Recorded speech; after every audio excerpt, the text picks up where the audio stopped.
Hey guys, welcome back. So, been a while since I did a video, so wanted to get you guys a little update. So, a while back, I built this bracket you're looking at here, pretty close to this. It replaces the factory water pump and allows me to do an electric water pump conversion. Now, I have a race car, so this is pretty beneficial to allow, basically, I can have maximum cooling at idle, at low speeds, even when the engine's off, I can cool it down. It also is much lighter. Packaging looks better. I can get rid of the serpentine belt drive, all kinds of benefits.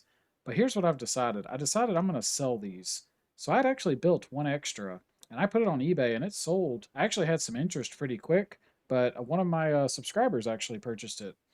And so I shipped it out to him maybe a week ago or so. Now, the one thing that was a problem, if you look over here on a factory water pump, there's an ear that kind of hangs off to the side, and that's what your alternator hooks to. Now, since mine's a race car, that didn't really matter. But for his car, I thought about it after he bought it. I was like, hey, do you need that? And he said he did. So I ended up fabricating a tab and welding it on there for him. So he'll be good to go. But it made me think, I was like, I have a small company, little business, and I would like to sell stuff. And this is one part where I was like, hey, maybe a few people will buy this. So here's my plan. I'm going to build a bunch of these, like a run of these. I'm not sure how many yet, but let's just say like 20 or 30, something like that, and try to sell them. Hopefully they'll sell. Uh, I should probably emphasize some of the benefits of this, but anyway, we'll get to that later. Let's talk about design. So here's the original design, more or less. And this kind of sucks. It's not really that bad, but I've realized how much better this could be. So let me show you how much progress I haven't made. So this is version 2. Now we're going to go to version 3. So this one, there's several improvements. There's an extra wing here for support. That's kind of nice. There's more holes. And then there's this wing over here for the alternator. And I kind of lightweighted this and I think it looks pretty good. But there's a big change that I didn't show you. Let me go back to the old one. So here's the old one. Now, if I flip this over, there's just a hole going through it. And then right here, you just weld a fitting on to like a hose barb. Now, if I go to the new one, we still have a weld on hose barb, but look what happens when I flip it over. Notice the shape. Let me pull up a cross section real quick. So here's what the cross section looks like. And what you'll note is essentially it tapers and funnels out. And if you were to bolt this to the engine, it's going to help the water to not just like jam into one cylinder. It'll help it flow a little better. I don't know if it really matters, but it can't hurt to help feather it out like that. So I did that. And that's great. So, and you'll note, some of this other stuff, but let me show you what's important.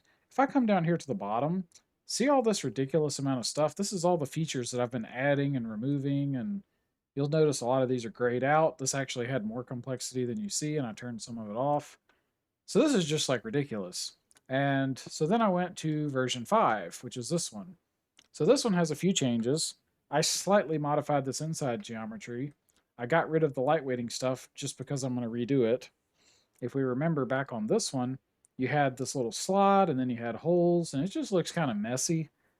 Uh, this looks like modern vehicles where it looks like 5 teams designed a car and then they just did like, committee or whatever, where like, oh, we'll put a little bit of each design into the assembly and it looks like hell. That's what this made me think of. So I started working on it here, and if you can tell, actually, I'm not. This looks like it goes so far that I think it goes off the screen. I've actually never seen that before. Now that I'm looking at it, I'm not even sure if what these buttons do. Okay. Anyway, there's so much crap down here. This is ridiculous. So, and I'm not even done yet. And I just realized I'm like, what a mess. Okay. So here's what we're going to do. We're going to start over. Now, it kind of seems like a bad idea. This is actually a good idea. So I already have the dimensions for these holes, and you'll note this little feature showed up. This is the pin that the tensioner pulley for your timing belt pivots off of. So I got that feature snuck in here. If we go back, it wasn't on this one, but it is on this one. Now there's also a pin over here for the spring to hook up to. I haven't put that in here yet, but I will. But I'm going to put that functionality back on this bracket as well, just for like mass appeal. But like I said, I've decided to start over. So what I did was I took the factory. I have a Gates water pump. Or I'm sorry, I misspoke. I have a Mazda water pump. I had a Gates when I sold it. So I actually have a Mazda water pump that I purchased a few years back and it's been on my car. So I took that one and I basically just laid it on a clean sheet of paper and traced out the X and Y location of every important feature on the pump in 2 dimensions. Now, I've already measured all the features in 3 dimensions, like the vertical Z, but I got the X and Y pretty accurate. So by doing that, I should be able to draw like a new shape a lot more efficiently than I did with this one, which is good for several reasons. Uh, for those of you that like to know design, one is that it'll be easier to modify. If we go down here, the number of features are kind of ridiculous. So the new system is probably going to go from like here to here. It'll be much shorter, much more plain Jane. Another one is it's going to look better. It's going to be like a more cohesive design. This one looks like it was designed by committee. You've got like little ribs here. It's solid here. You got holes drilled here. It's not really a cohesive, I guess. I'm going to use that word a lot. But it really looks goofy. Looks like 3 different people designed this. So we're going to fix that. Also, one of the big changes we've decided to make, if you look here, I'm pretty sure I've decided to make this.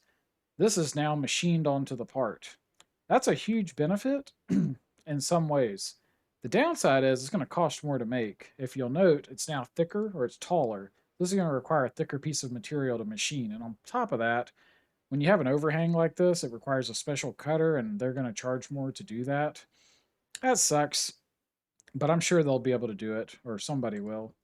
But the benefit of this is I don't have to weld it. So if I go back to the old design, I had gotten it to this point, but even here, I have to buy a fitting, which costs me, I think it's $10 a fitting plus shipping. Call it, if you buy a lot of them, let's just say it's like 12 or 13 bucks a fitting with shipping.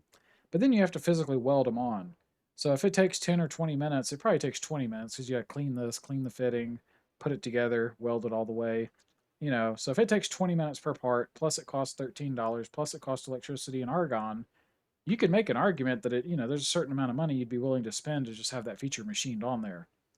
Also, if it's machined on there, it'll be extremely consistent part to part. So, like for example, if I weld 30 of these together, it's possible that one's going to leak. I mean, I hope not. I like to think my welds are good, but come on, let's be real. It's possible. So by machining them on there, none of them will leak. They'll all be the same. So, and they can't fatigue and crack like a weld can, even though it's a water thing, it's not really going to happen, but it's just better.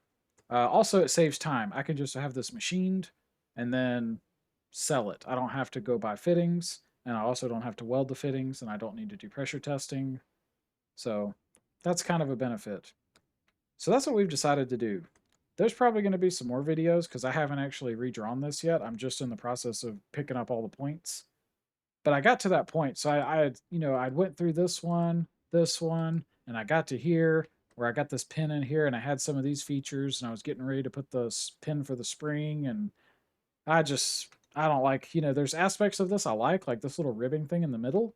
I feel like if it had one more right here, it would look baller. And then this could probably be a little bit better. Like you see these goofy shapes relative to this. Now, some of this makes sense, but I'm kind of questioning this design. Like, for example, like this, the way this curves in. I think this could be more efficient. My goal with this part is like, there's a couple goals, right? So I need to be able to sell it. I'd like to make money selling this. Not a ton, but I would like to make some money. I do run a business. But this needs to look really good and it needs to be designed really well. For people to buy this, this needs to be proper, and this doesn't look proper. It looks like it'll work. So it's like, minimum viable product in the sense that this will accomplish the goal of allowing you to run an electric water pump, but it doesn't look great. So we're going to make this look great. And that's going to be getting more accurate measurements so that only the material exists that's required. And then we're going to clean up and blend some of this stuff. And I think it's going to look a little bit simpler and more elegant when we're done. But I guess time will tell. So anyway, that's going to wrap this one up. Hope y'all enjoyed this. Every once in a while I do videos about CAD.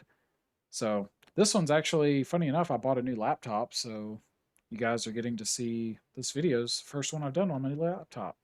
So guess we'll see how the video editing and rendering and all that stuff goes. Anyway, hope y'all liked it. And until next time, y'all take it easy.